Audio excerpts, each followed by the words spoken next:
Que nós vamos ler e estudar é do verso 13 ao 20.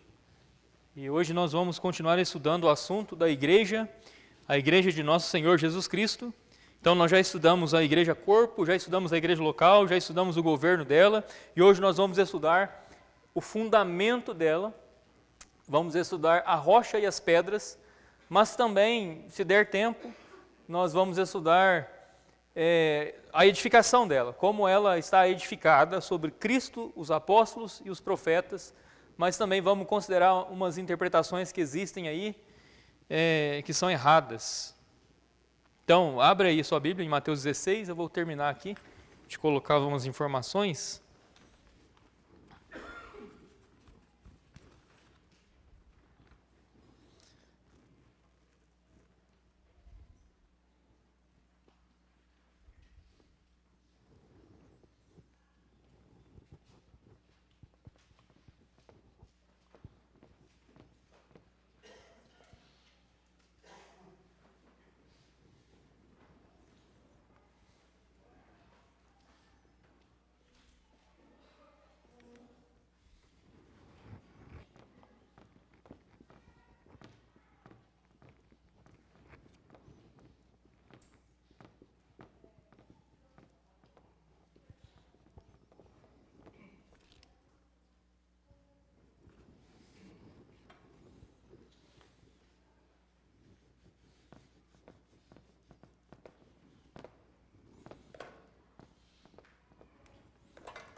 Mateus capítulo 16. Esse é um dos textos mais polêmicos do Novo Testamento. Meus irmãos vão entender por que ele é um dos mais polêmicos, porque, como os irmãos já sabem, uma das maiores instituições religiosas do mundo está baseada nesse texto. Ou seja, se ela não consegue se sustentar nesse texto, ela não se sustenta em mais lugar nenhum. Então, a única coisa que lhe restou para se apegar é esse texto. Vamos estudar e você vai entender. Verso 13, Mateus capítulo 16, verso 13. Vindo Jesus às regiões de Cesareia de Filipe, perguntou aos seus discípulos, dizendo: quem dizem os homens que eu sou? O filho do homem sou? E eles disseram: alguns dizem que és João o Batista, outros Elias e outros Jeremias, ou um dos profetas. Disse-lhes ele: mas vós, quem dizeis que eu sou? E Simão Pedro, respondendo, disse: tu és o Cristo, o Filho do Deus vivo. E Jesus respondendo, disse-lhe: abençoado és tu, Simão Barjonas, pois carne e sangue não revelaram isso a ti, mas o meu Pai que está no céu. Eu também te digo que tu és Pedro, e sob esta rocha eu edificarei a minha igreja, e as portas do inferno não prevalecerão contra ela. Eu te darei as chaves do reino do céu, e tudo quanto ligares na terra será ligado no céu, tudo quanto tu desligares na terra será desligado no céu. Então ele ordenou aos seus discípulos que não contassem a nenhum homem que ele era Jesus, o Cristo. Vamos ao trono de Deus? Irmão Eduardo, ore por nós, por favor.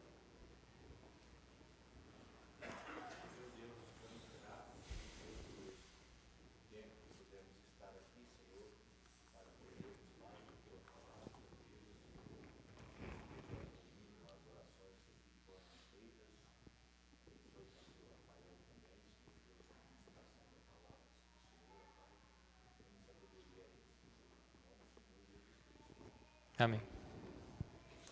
Bom, então aqui no verso 18, nós vamos encontrar a primeira menção à igreja. A primeira vez que nós vamos encontrar a palavra igreja na Bíblia vai ser aqui em Mateus capítulo 16, verso 18. E ela aparece de uma maneira especial, porque o Senhor Jesus, ele faz uma menção a ela, ou se refere a ela de que maneira? Com um pronome possessivo. Ele diz: eu edificarei a minha igreja. Então, nós estamos falando de uma igreja que é de quem? Do Senhor Jesus Cristo. É dele que pertence, de fato, a igreja. E como nós já estudamos, a igreja corpo de Cristo é formado por todos os salvos. E essa igreja pertence a Jesus e não pertence a nenhum homem, a não ser o próprio Cristo. Por quê? Porque Ele é o Salvador dela. Ele é o Redentor dela. E não tem outro. Salvador ou Redentor, não tem outro que tenha comprado a igreja, senão Jesus Cristo. Então, a primeira vez que nós encontramos a palavra aqui é Mateus 16, 18. Só que o conceito de igreja não é um conceito novo. Igreja, a palavra em si, né, que é do grego eklesia, que significa chamada para fora, mas o conceito é um conceito de assembleia. E assembleia é o quê? É uma reunião de pessoas. E é um conceito que já era um conceito bíblico já estabelecido anteriormente. Tanto é que, olha como Lucas, no capítulo 7 de Atos, verso 38, ele vai mencionar a igreja, mas preste atenção no contexto que ele menciona.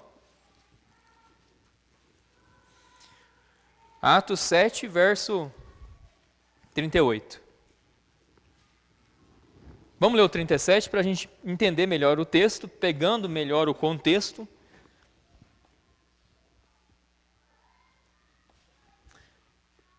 Este é aquele Moisés, que disse aos filhos de Israel: um profeta como eu, o Senhor, vosso Deus, vos levantará dentre vossos irmãos, a ele ouvireis. Este é o que esteve na igreja no deserto, está se referindo a Moisés, com o anjo que lhe falou no monte Sinai e com os nossos pais, o qual recebeu os oráculos da vida para nos dar. Interessante. A igreja no deserto? Que igreja é essa? Né? O Novo Testamento ele foi escrito na língua grega, mas o Velho Testamento, escrito na língua hebraica, a palavra aqui, no caso, a ideia, o conceito é, qual o conceito? É de uma assembleia, é de uma reunião de pessoas, que foi chamada para fora. Nessa ocasião aqui, onde a Bíblia cita uma igreja no deserto, a igreja é quem? Os hebreus, que anteriormente estavam cativos no Egito, e aí eles foram redimidos, foram libertos, e na ocasião da primeira Páscoa. Interessante é que aí vem Jesus, e ele vai edificar a sua igreja, e edificando a sua igreja, ele vai fazer o quê? Ele vai chamar um povo, ele vai chamar uma assembleia para fora. E aí agora não mais do Egito, mas do mundo, do sistema, né, desse mundo, da corrupção desse mundo, e ele vai chamar para fora. Só que a diferença é que essa igreja no deserto foi instituída na ocasião da primeira Páscoa. Essa igreja de Jesus Cristo, ela seria ainda edificada, porque você prestou atenção no tempo do verbo que Jesus emprega, ele fala assim: eu edificarei a minha igreja, edificarei, tempo futuro. Isso porque a igreja de Jesus, ela será edificada sobre ele mesmo. Ou seja, se enquanto a igreja no deserto foi instituída, ou ela podemos entender a igreja sendo formada, essa assembleia de hebreus, judeus no Velho Testamento sendo instituída na primeira Páscoa, a igreja de Jesus, ela é instituída na última Páscoa. A última Páscoa da qual se tem, da qual a Bíblia faz referência, é a Páscoa da qual Cristo era o Cordeiro. E ele foi imolado, ele foi morto. A última Páscoa que a Bíblia registra foi a qual ele é morto. E Jesus sendo morto, o que acontece? A igreja, ela passa a ser então instituída. Nós vemos a instituição da igreja na morte de Jesus Cristo. E aí, olha agora Hebreus capítulo 10, verso 5, para você entender melhor a questão. Hebreus 10, 5.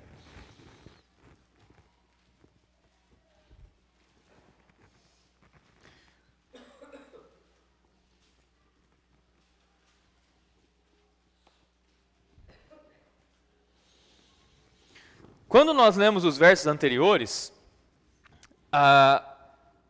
o autor aí, ele vai mencionar o sangue dos animais que foram derramados durante o período do Velho Testamento. E no verso 4 ele vai dizer assim: porque não é possível que o sangue de touros e bodes tire os pecados. O que aconteceu na instituição da primeira Páscoa? A primeira Páscoa, ela foi instituída sob o sangue de quem? De animais. O Cordeiro Pascal. E aí no verso 5 vai ser nos dito assim: pelo que quando ele veio ao mundo, ele é o Cordeiro de Deus, que carrega o pecado do mundo, que João, vendo, o identificou e apontou. Pelo que quando ele veio ao mundo, de sacrifício e oferta não quiseste, mas um corpo me preparaste. Qual é esse corpo que foi preparado?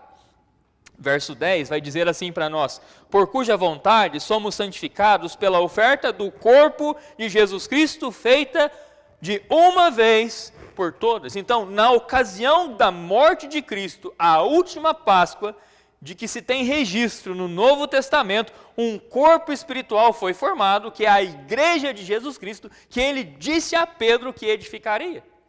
É isso.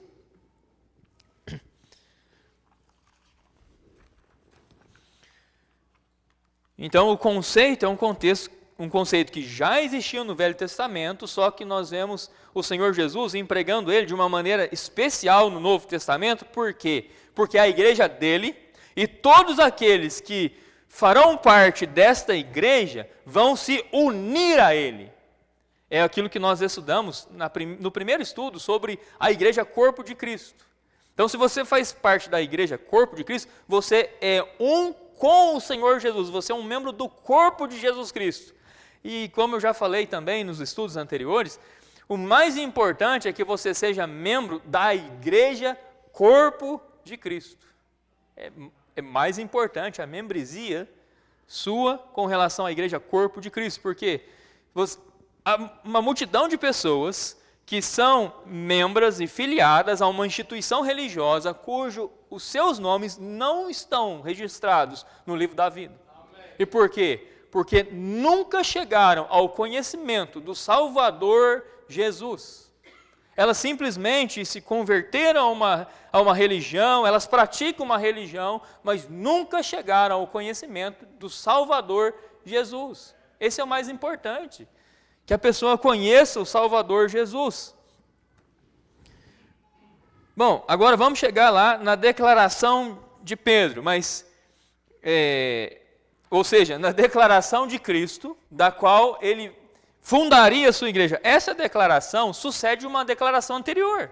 Qual a declaração anterior? Como eu disse, de Pedro. Volta para Mateus 16. E tudo começa como? Tudo começa com uma pergunta que Jesus faz aos seus discípulos, e essa pergunta consistia no quê? Jesus perguntou para os seus discípulos: quem os homens dizem que eu sou? E aí eles deram a resposta: alguns falam que é Jeremias, outros falam que é João Batista, Elias. Aí Jesus pergunta aos seus discípulos: mas vós, quem dizeis que eu sou? E Simão Pedro, respondendo, disse: tu és o Cristo, o Filho do Deus vivo. Então ele faz essa declaração. Uma declaração importante. E por que ela é importante? No verso 17, Jesus vai dizer assim: Jesus respondendo disse-lhe: abençoado és tu, Simão Barjonas, porque carne e sangue não revelaram isso a ti, mas meu Pai que está no céu. Ou seja, Pedro, ele deu essa declaração não por inteligência. Carne e sangue é uma referência à humanidade, é uma referência à humanidade também caída.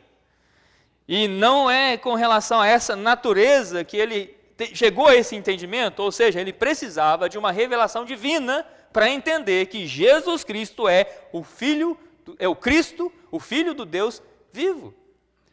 Mas olha, essa declaração que Pedro faz aqui é, na verdade, a declaração essencial para que a pessoa se una a Cristo em um corpo.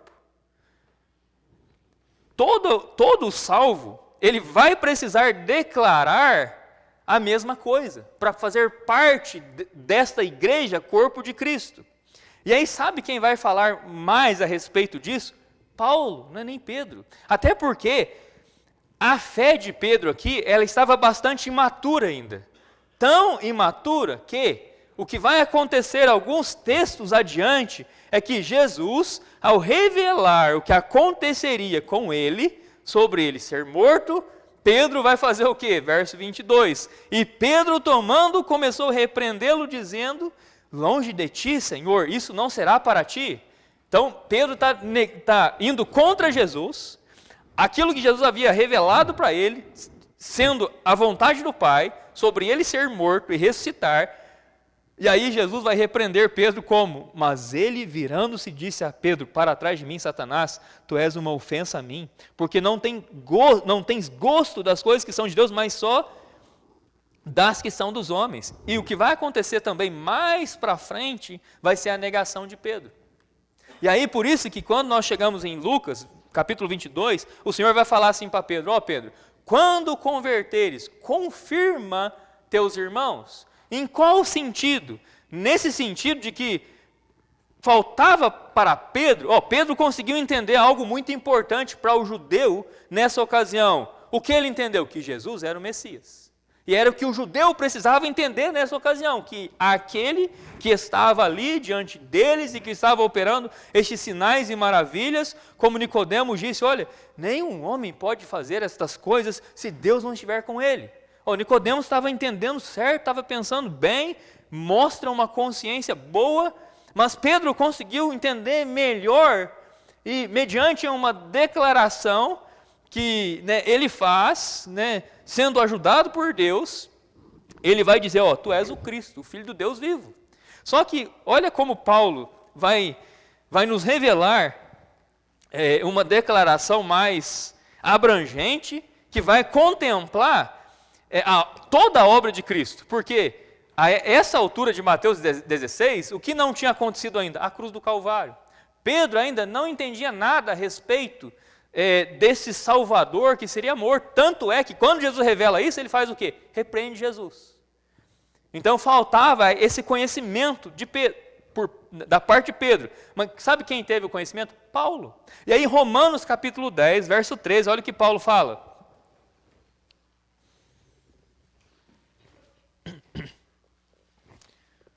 porque todo aquele que invocar o nome do Senhor será salvo. Para você ser salvo e se unir a Cristo como um membro da igreja de Jesus Cristo, ou seja, um membro do corpo de Jesus, é necessário que você faça uma declaração. Qual é a declaração? Esta que você encontra aqui.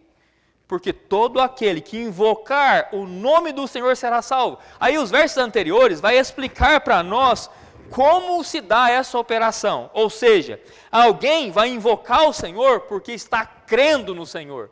E alguém aí está crendo no Senhor porque ele ouviu do Senhor. E alguém ouviu do Senhor porque antes outro pregou a respeito do Senhor. E pregou mediante a palavra de Deus. E a palavra de Deus operou no coração da pessoa e ela chegou ao entendimento de que, Jesus, sim, ele é o Cristo, o Filho de Deus vivo, mas mais do que isso, ele é o único e o suficiente Salvador do pecador, qual sou esse miserável aqui? Quando ele entende isso, e aí ele vai precisar de fazer uma declaração, qual? Verso 9, se confessares com a tua boca o Senhor Jesus, e creres onde? Em teu coração. Então, por isso, a declaração não pode ser uma mera declaração da inteligência da pessoa. Não basta a pessoa falar assim: não, eu creio em Jesus, eu creio que Ele é o Salvador. Precisa ser algo que venha do coração dela, que demonstre a confiança dela, que ela tenha depositado apenas em Jesus. Então, é uma confissão, mas não somente uma confissão de boca. Por quê? Se confessares com a tua boca o Senhor Jesus e creres em teu coração. Por isso é difícil a gente dizer se fulano ou ciclano é salvo ou não, porque nós não podemos. Você pode ouvir uma confissão da boca dele, mas você não consegue ver o coração dele, e aí como é que você vai falar se é salvo ou não? e creres em teu coração que Deus o ressuscitou dentre os mortos, tu serás salvo. Porque com o coração o homem crê para a justiça e com a boca faz confissão para a salvação. Então, nós vamos ver aqui que quando nós chegamos em Mateus 16, 18, Jesus ele vai fazer essa declaração da edificação da sua igreja, mediante, posteriormente, a declaração de Pedro. E aí a confusão há 3 interpretações aqui. Quando Jesus fala assim, tu és Pedro, dizendo a Pedro, tu és Pedro, sob esta pedra edificarei a minha igreja.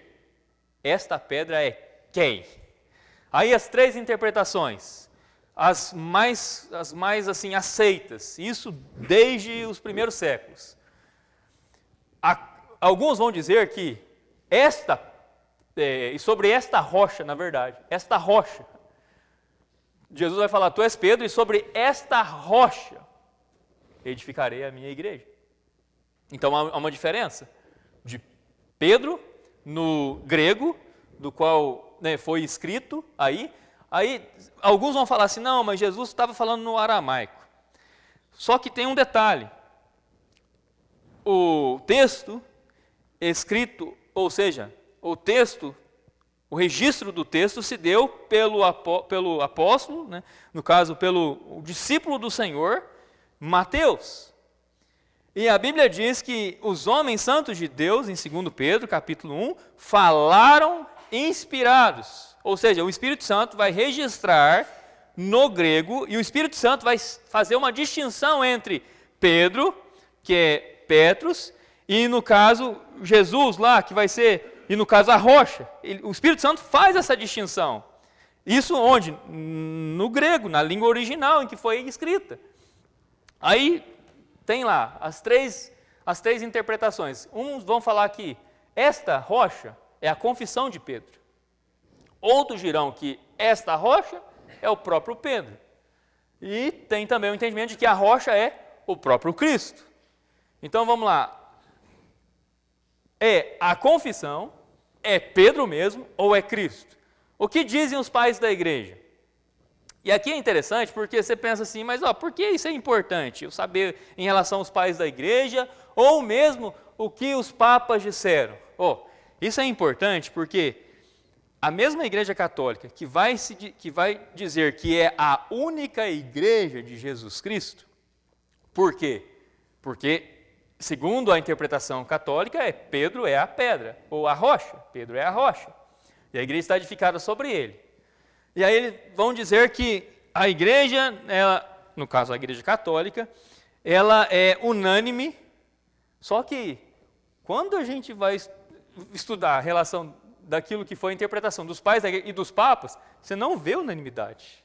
Ou seja, tem um problema aí, que alguém está escondendo. Por quê?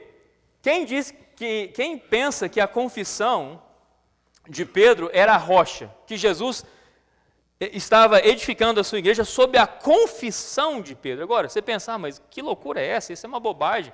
Não é bobagem, porque como a gente vai estudar mais para frente em relação da edificação, Pedro mesmo vai falar que nós somos pedras vivas. Ou seja, você, uma vez que creu em Cristo, através de uma declaração semelhante à de Pedro, de que ele é o Cristo, o Filho do Deus vivo, ou semelhante à de Paulo, aquele que invocar no Senhor será salvo, mediante essa declaração você se une a Cristo e você se torna uma pedra. Então, a declaração, ela te faz parte da igreja, corpo de Cristo. Então, não é fora, assim, tão absurda, como você poderia pensar, mas isso é absurdo. Não está longe da verdade. Só que também não podemos dizer que, é essa a verdade. Mas quem concorda com essa interpretação? Referente aos pais da igreja, João Crisóstomo, ele concorda que, ele diz que é a confissão de Pedro a rocha. Esse Hilário de Poitiers também, Cirilo de Alexandria também. Só que aí, e agora, esses pais da igreja, chamados pais da igreja, Você lembra no domingo, quando nós estávamos estudando, referente a a autoridade final da igreja. Com relação à igreja católica, a autoridade final lá, na verdade, não é uma só, mas é um tripé. É Escritura, mais tradição apostólica, mais magistério. O que é tradição apostólica? Os chamados pais da igreja. Esses pais da igreja é o que é considerado a tradição apostólica. Eles vão falar, ó, no caso, tem a tradição apostólica, que são os primeiros apóstolos, e aí depois eles vão falar de uma sucessão apostólica, e parte dessa sucessão apostólica é onde vai ser construída essa tradição, que eles vão falar de um ensino oral. E aí, onde estão esses pais da igreja? Aqui, João Crisóstomo. Mas, ó, no entendimento na interpretação dele, a rocha é a confissão de Pedro. Mas aí você vem para Tertuliano, aí para Tertuliano, a rocha é Pedro. Mas para o Cipriano de Carta, a rocha é Pedro. Para Orígenes, a rocha é Pedro. Mas olha, não tem uma concordância aqui. Não tem uma concordância entre os chamados pais da igreja, ou seja, essa tradição aqui não concorda. Não concorda sobre aquela que é a doutrina que nós estamos falando aqui, que é a principal onde a igreja católica está construída. Não tem concordância nessa doutrina. Aí a gente vai para aqueles que interpretam que a rocha é Cristo. Agostinho de Hipona, Jerônimo, Eusébio de Cesareia. Não existe uma concordância nem nesse assunto e nem vai ser muito difícil você encontrar uma concordância de todos esses pais da igreja em qualquer doutrina, qualquer. Mas ó, a gente está falando não de uma qualquer, mas de uma das mais importantes, porque essa trata o fundamento da igreja. E aí a gente vai para os papas. Leão Magno acreditava que a confissão de Pedro era a rocha. Esta rocha, segundo o Papa Leão Magno, é a confissão. Segundo o Papa Félix III, esta rocha é a confissão. Mas segundo o Papa Estevão, essa rocha é Pedro. E segundo Damaso, essa rocha é Pedro. Mas segundo Gregório, a rocha é Cristo. Mas segundo Pascoal, a rocha é Cristo. Não há concordância entre os papas. Então, onde está a infalibilidade? Onde está? Não tem. Não existe. Não existe. Porque, olha, a gente vê uma discordância. Agora, ó, graças a Deus, ó, e esse aqui é o magistério. O magistério é o quê? São os papas. Aqui é o magistério. Então, ó, a gente já viu que aqui na tradição tem o quê? Discordância. Você tem, no mínimo, 3 interpretações para um texto. Você tem vários pais da igreja e eles tiveram interpretações diferentes, no mínimo 3. O magistério, mesma coisa, tem aqui discordância. Você vai colocar a sua fé aqui? Eu não. A minha não. A minha não está aqui nem aqui. A minha está aqui só. Escritura. Agora vamos para a Escritura. O que diz a Escritura? Quem é a rocha? Primeira menção podemos estudar 2 coisas, pedra e rocha. Primeira menção de pedra na Bíblia, você vai encontrar em Gênesis 22, e é bastante interessante a primeira menção. A gente pode pegar aí a lei da primeira menção.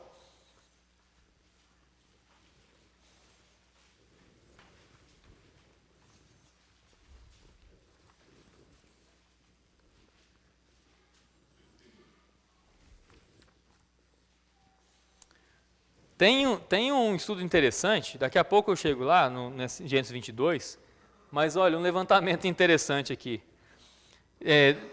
Durante os debates que antecederam a proclamação do dogma da infalibilidade papal, em 1870, o arcebispo católico Peter Richard de St. Louis, Estados Unidos, apresentou aos padres conciliares e ao Papa Pio IX um levantamento estatístico textual dos escritos preservados da era patrística. São os chamados pais da igreja.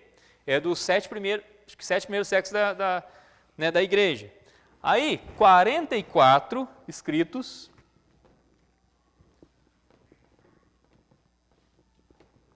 defendiam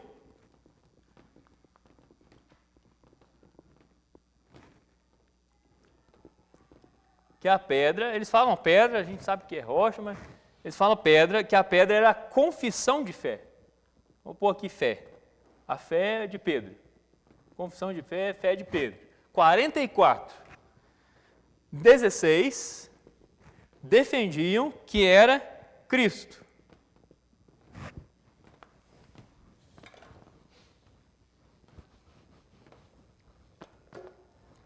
Dezessete defenderam que era Pedro.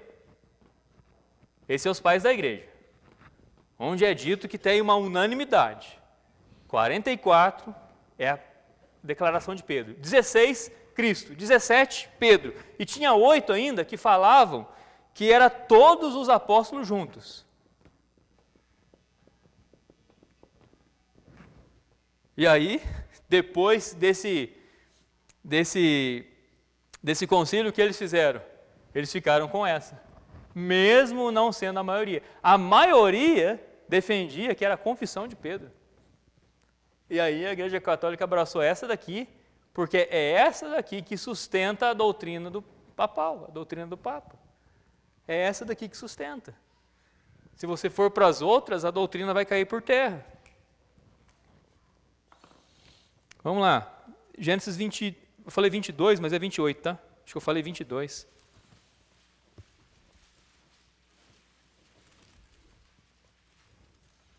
Verso 11.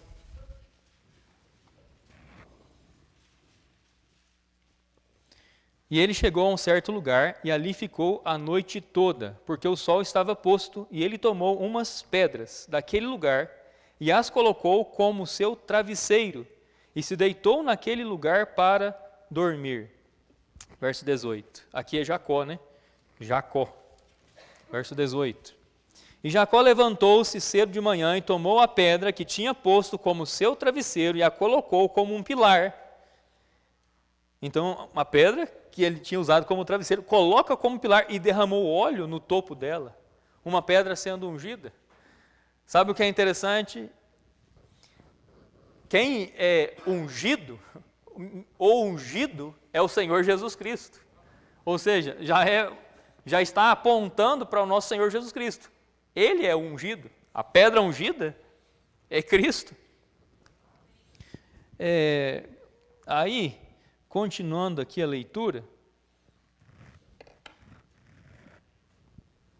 verso 22. E esta pedra que tenho posto como um pilar será a casa de Deus, e de tudo que tu me deres, eu certamente darei o dízimo. A pedra será a casa de Deus. A igreja está edificada sobre a pedra ungida, que se tornaria a casa de Deus, da qual Cristo é o cabeça. Cristo é o cabeça do corpo da igreja. E é interessante porque a primeira menção é pedras, no plural. E aí Pedro vai falar dessas pedras, no plural. As outras, no livro de Mateus, fiquei até sem espaço aqui, mas no livro de Mateus, nós vamos encontrar 5 menções à pedra. Mateus 7, 24, Mateus 7, 25, Mateus 16, 18, Mateus 21, 42, Mateus 21, 44. Adivinha só, em nenhuma das menções a pedra é Pedro ou a confissão dele. Agora, isso se a gente excluir, vamos fazer o seguinte, o texto em debate eu apaguei aqui, mas o texto em debate é Mateus capítulo 16, verso 18. Esse é o texto em debate. Bom, estudantes sérios da Bíblia sabem que não pode construir uma doutrina a partir de um versículo. Você não pode fazer isso. Você não deveria fazer isso. Para construir uma doutrina, você precisa de vários textos que vão apontar para uma verdade absoluta, para algo que Deus tem, né, revelado com clareza. É assim que deveria funcionar. Então, vamos excluir o texto em debate. E aí, quando nós pegamos no livro de Mateus, que é onde nós encontramos o texto em debate, ele vai ser mencionado mais 4 vezes. Nessas 4 vezes, alguma vez é a confissão de Pedro? Não. Nessas 4 vezes, alguma vez é Pedro? Não. Nas 4 vezes, todas as vezes é quem? Cristo. É Cristo. Aí, vamos para Pedro. Vamos para Pedro. 1 Pedro, capítulo 2, verso 4. Pedro vai mencionar a pedra.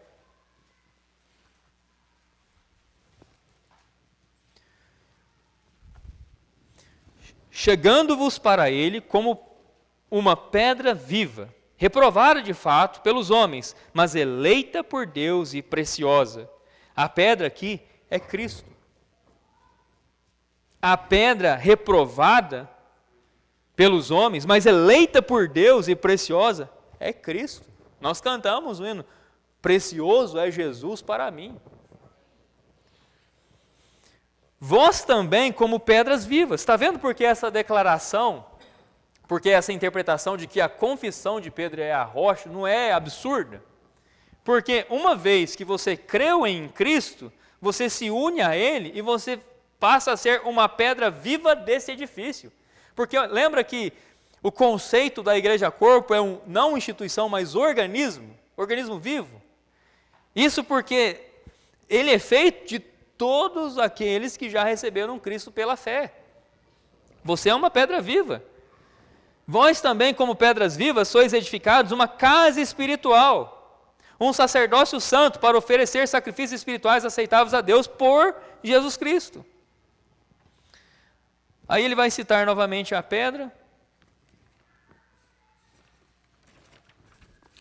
No verso seguinte, portanto, também a Escritura contém, eis que põe em Sião a pedra principal, a principal pedra angular, eleita e preciosa, e aquele que nela crer não será confundido. Ele faz uma referência a Isaías 28:16, e aqui é Cristo. Assim para vós, os que credes, ele é precioso. Mas para você que creu, a pedra ou a rocha é preciosa. Mas para os desobedientes, a pedra que os construtores reprovaram, essa mesma foi feita a principal da esquina. E uma pedra de tropeço e rocha de ofensa, pedra de tropeço e rocha de ofensa, também para aqueles que tropeçam na palavra, sendo desobedientes, para o que também foram destinados. Ou seja, para Pedro, a pedra é Cristo. Para o próprio Pedro, a pedra é Cristo. Quando Pedro fala a respeito da pedra, ele não fala, eu sou a pedra. Mas quando ele vai falar, ele vai falar lá, mas vós como pedras vivas. Ele era uma pedra viva, sim, desse edifício. Pedro é uma pedra viva desse edifício. Mas ele não é a rocha. Ele não é a rocha. Vamos para o chamado texto claro. É um texto que, para você brigar com ele, é difícil. 1 Coríntios, capítulo 10, são as menções de Paulo, referente à rocha. 1 Coríntios, capítulo 10, verso 4.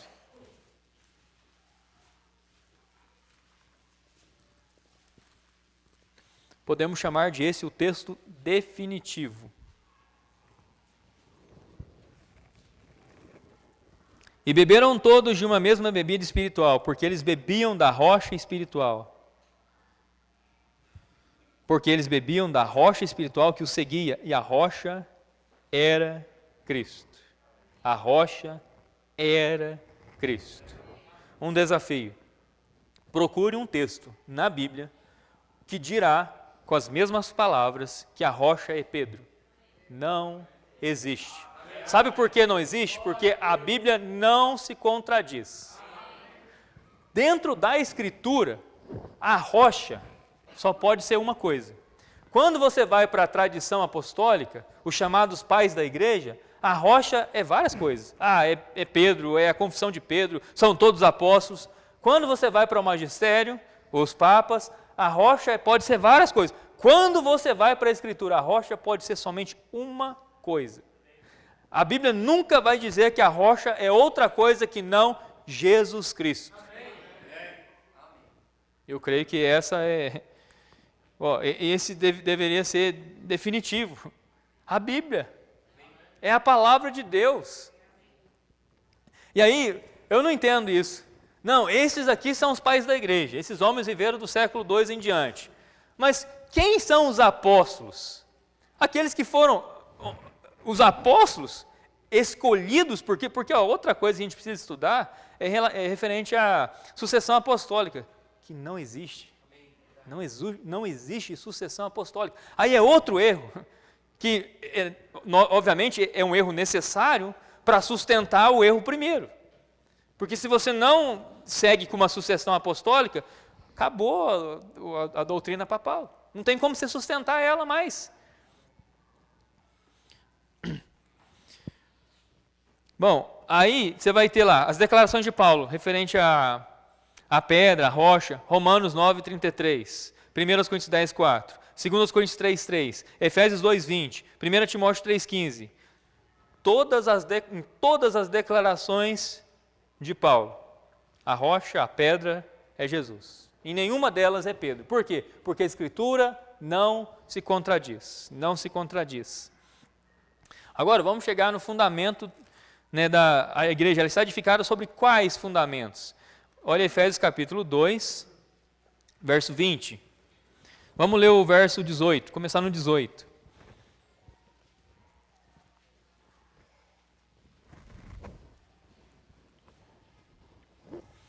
Porque por ambos temos acesso em um mesmo Espírito ao Pai, assim que já não sois estrangeiros, nem forasteiros, mas concidadãos com os santos da família de Deus, e sois edificados sobre a fundação dos apóstolos e dos profetas, de que Jesus Cristo é a principal pedra da esquina.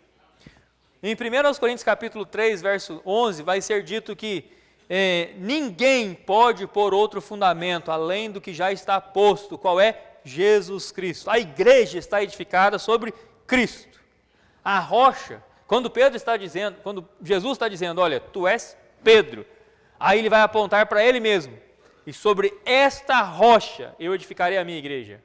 Outra coisa é que não coube aqui e também não vai dar tempo de considerar outra parte do texto, quando vai dizer que as portas do inferno não prevalecerão contra ela.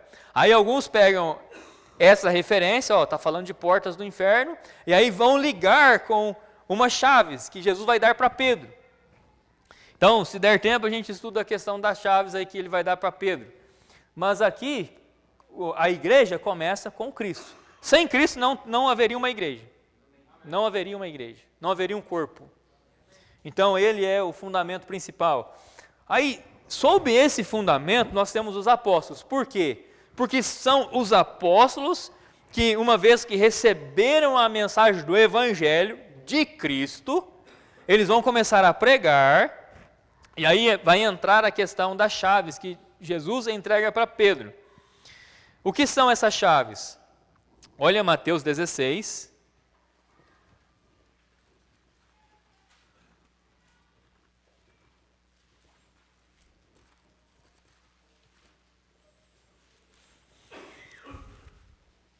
verso 19. Eu te darei as chaves do reino do céu, e tudo quanto tu ligares na terra será ligado no céu, tudo quanto tu desligares na terra será desligado no céu. Bom, aí eles vão vincular aí a rocha, vai dizer que é Pedro, e essa chave, tendo uma vez sido dada a Pedro, pronto. Ele é o Papa, ele é o cabeça da igreja, a igreja está fundada sobre ele quem manda e desmanda. Não é nada disso. A chave que lhe foi dada na Bíblia, quando a Bíblia ela vai falar de uma porta aberta, e olha, a chave faz o quê? Ela abre uma porta. E quando a Bíblia fala de uma porta aberta, e a gente vai ver, pode ver isso, se nós pegarmos para estudar as várias menções que nós encontramos porta aberta na Bíblia, sempre quando você vai encontrar porta aberta na Bíblia, você vai encontrar alguém pregando o Evangelho, e aí, ao pregar o Evangelho, você está abrindo uma porta, porque a pessoa tem a oportunidade de, ouvindo e crendo, ser salva, sendo salva, ela se une à igreja de Cristo. E olha, nós podemos ver no livro de Atos 3 portas sendo abertas. Tem uma porta que se abre em Atos capítulo 2, a primeira porta se abre em Atos 2, e é Pedro quem usa ela pela primeira vez. Atos capítulo 2, Pedro, ele vai se levantar lá e ele vai pregar em Jerusalém, no Pentecostes, e 3.000 almas. Ele vai abrir a porta, podemos dizer a porta do reino de Deus, que é espiritual, ele vai abrir a porta do reino, para que estas pessoas possam entrar e fazer parte da igreja. Mas olha, Pedro está usando a chave, e essa chave nós podemos entender como uma autoridade que Cristo lhe deu, e também nós podemos entender, a mensagem, o Senhor está autenticando Pedro, esse é meu mensageiro, essa mensagem é a minha mensagem, e aí, mediante isso, essas pessoas estão ouvindo o Evangelho, e sendo salvos. Aí nós vamos ver essa porta sendo aberta uma segunda vez, mas essa segunda vez nem é Pedro quem abre, quem usa ela. E sabe por quê? Olha Mateus capítulo 18. A segunda menção à igreja nós encontramos em Mateus 18, verso 17.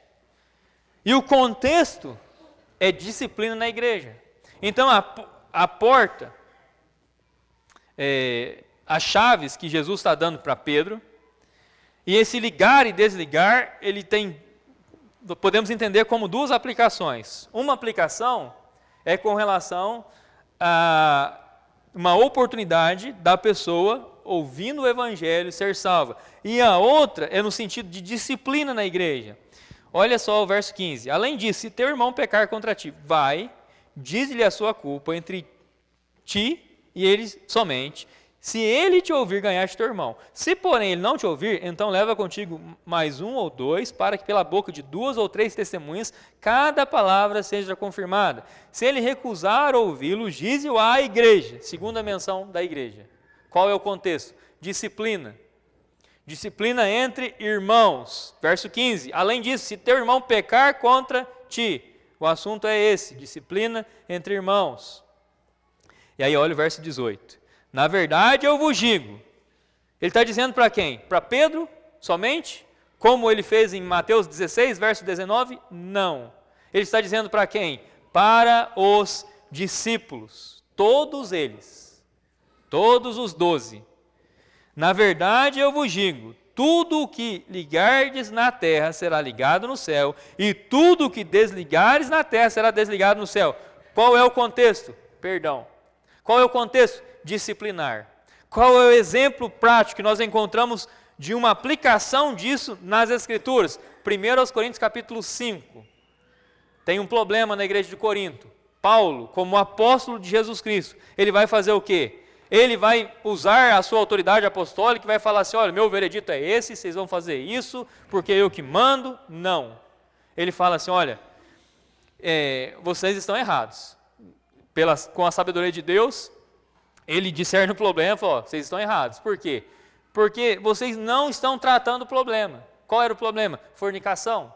Aí ele vai fazer o quê? Olha, eu, juntamente convosco, ele vai falar, eu entrego o homem, ele está abordando o assunto ali de disciplina. O assunto é a disciplina. E você vê que é ele junto com a igreja. Na verdade, ele está instruindo como a igreja deveria disciplinar a pessoa. E como a igreja deveria usar esse ligar e desligar. Ligar e desligar no sentido não do corpo de Cristo. Em nenhum momento ele foi desligado do corpo de Cristo. Tanto é que Paulo, olha o que ele vai falar em 1 Coríntios 5. Em nenhum momento você vê ele sendo desligado do corpo. 1 Coríntios 5, verso 5.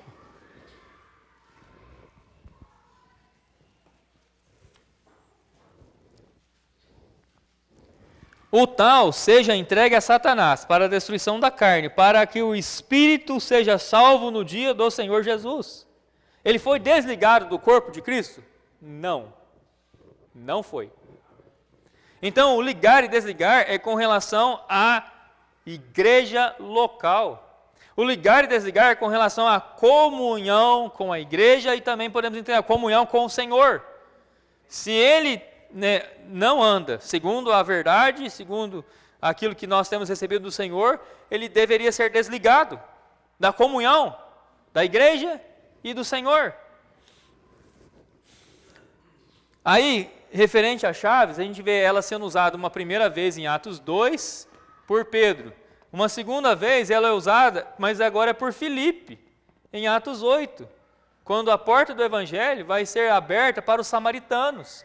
E uma terceira vez, aí Pedro de novo, ele vai usar em Atos 10. Aí sim Pedro vai abrir a porta do evangelho para os gentios, Cornélio e a sua casa, gentios. Então, em nenhum momento aqui nós encontramos aquilo que a Igreja Católica vai chamar de o primado petrino, vai falar, olha, ele é o cabeça da igreja, porque a Bíblia ela deixa muito claro que o cabeça da igreja é Jesus Cristo. A Bíblia deixa claro que a rocha é Jesus. A Bíblia deixa claro que Pedro, ele foi um líder? Foi. Pedro foi usado pelo Senhor? Foi. Mas olha, ele não exerce em nenhum momento dentro das Escrituras uma autoridade superior que se destacasse, do qual todas as assembleias, igrejas locais estavam debaixo da autoridade. Isso não existe na Bíblia em lugar nenhum. Não existe. Não existe. Aí, para a gente completar esse estudo, vai faltar a questão da sucessão apostólica. Então, como a gente pode encerrar a questão aqui? Se você vai querer considerar a tradição apostólica, você vai ficar com qual pai da igreja? João Crisóstomo, Tertuliano, Agostinho de Hipona. Se você vai considerar o magistério, você vai ficar com qual papa? Félix, Estevão ou Gregório? Eu prefiro ficar com a Escritura, porque esses aqui, eles estão discordando. Mas esses aqui não discordam. Esse aqui, a rocha é Jesus, a pedra é Jesus, o cabeça da igreja é Jesus, o salvador do corpo é Jesus. Então, você deve estar unido a Jesus Cristo, não uma instituição religiosa sobre essa terra, e não importa o que ela diga, porque até o Concílio Vaticano II, todos aqueles que não faziam parte da Igreja Católica Apostólica Romana estavam, segundo a posição da igreja, sem salvação. Eram excomungados, estavam fora do corpo de Jesus Cristo. Mas, graças a Deus, não é uma decisão de um homem que vai colocar ou riscar alguém do livro da vida. Quem faz isso é Deus. O juiz é Deus. E como nós encontramos em Romanos, capítulo 8, vamos terminar com Romanos 8, verso 34. Quem é o que condenará? É Cristo que morreu, sim, que foi ressuscitado, o qual está à direita de Deus e também intercede por nós. E o verso 32, aquele que não poupou o seu próprio filho, mas o entregou por todos nós, como não nos dará gratuitamente também com ele todas as coisas? Fique com a palavra de Deus, fique com Jesus Cristo, é muito melhor que qualquer instituição religiosa da terra. Irmãos, podem se colocar de pé? Vamos encerrar em oração?